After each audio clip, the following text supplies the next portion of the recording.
বিশ্বকাপ মানেই আবেগ, আর ব্রাজিলের ম্যাচ মানেই সেই আবেগের বিস্ফোরণ।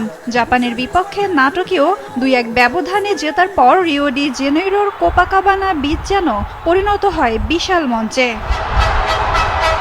জাপান প্রথমে এগিয়ে যাওয়ার পর কিছুক্ষণের জন্য নেমে আসে হতাশা।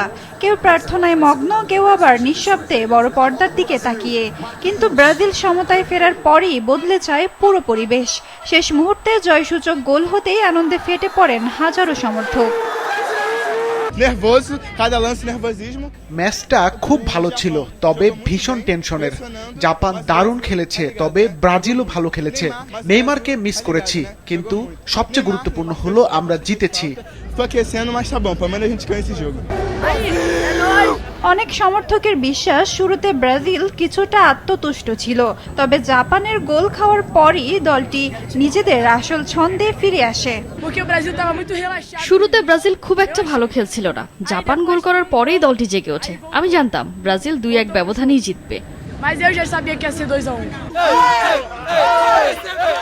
উৎসবের মাঝেও বারবার উঠে এসেছে নেইমারের নাম। বেঞ্চে থাকলেও মাঠে নামেননি ব্রাজিলিয়ান তারকা। নেইমারকে খুব দরকার ছিল। সে থাকলে এনরিক বা ভিনিসিয়াস জুনিয়রকে আরো ভালোভাবে সুযোগ তৈরি করে দিতে পারত।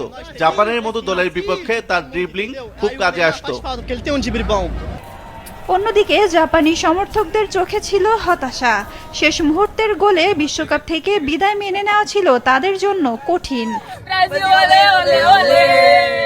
নাটকীয় এই জয়ে শেষ 16 নিশ্চিত করেছে 5 বারের বিশ্ব চ্যাম্পিয়ন ব্রাজিল।